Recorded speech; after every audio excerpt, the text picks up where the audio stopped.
So as far as access to the loft, the building code now allows for some different types of access for lofts and tiny houses.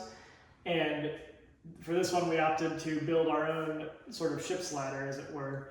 We were thinking about different options like spiral staircase or a ladder, like a library ladder that you could kind of lift and stow or roll around. But the building code needs to see a ladder that's fixed in place. You can't move and can't be moved out of the way when somebody is up in the loft. So we built this out of southern yellow pine, solid wood. Made it to the exact right height. It was difficult to find a pre-made ladder that would work, with the right rung spacing and everything. We cut handholds into it periodically, as well as sort of ran it long on the top to give you something to hold on to. All right, so welcome to the loft. We have here a glass railing, which we got from Clint's Custom Glass.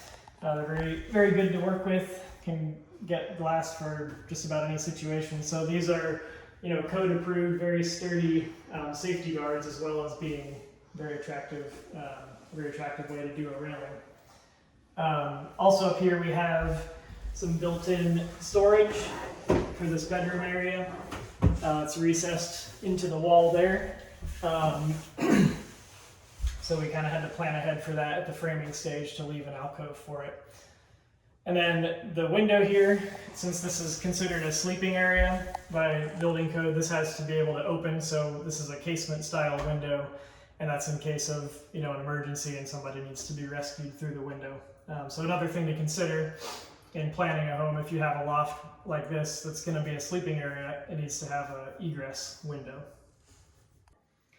Another great feature of this house is the floors, and Jenna was able to find a number 2 red oak, and number 2 means that it's still good quality red oak hardwood flooring, but it has more grain variation. You may have some knots and other imperfections, but it still sands and finishes very nicely as any other oak floor would. But because it's that number 2, and some people consider the grains and the variation to be less desirable, it's a lot more affordable than like a number 1 or a select grade oak flooring.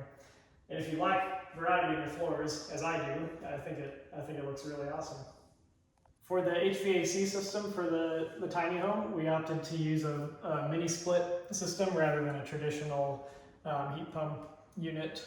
For one, it saves a lot on the cost, and also I think in a lot of ways it's better for a tiny house or an accessory dwelling that may or may not be occupied all the time. A lot of these units will have a very customizable control system where you can have it set to different temperatures, different fan speeds, humidity control, that kind of thing, because even though you may not want to heat and cool this building constantly, if you're not occupying it, you still do need to control the humidity, otherwise you could end up with humidity problems due to the climate that we all live in here in Charlotte. So this is very quiet. Both the outdoor condenser unit and the head here on the wall are extremely quiet. It's running right now, and I didn't even realize it until I stuck my hand up there.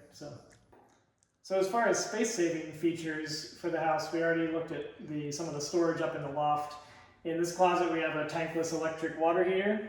This obviously saves a lot of space compared to a tank model. You can get these in gas or electric varieties, but it's very small, works great for a small house or a small building like this.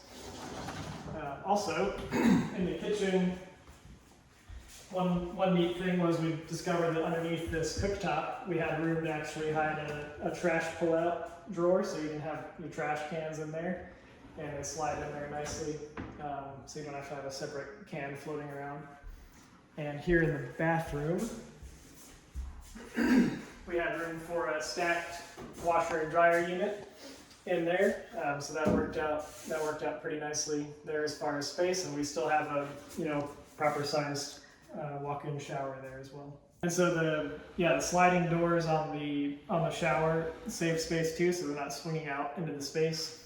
And then for the bathroom entry, we did a pocket door, which again makes it so that you don't have to have a door swinging into your space. And this has soft closed hardware on it, which is nice. And then finally, the rear entry door to the home, we opted to make it an outswing door so that it's not, again, not coming into the living space. So that swings out, doesn't hit the fridge or the countertops or anything.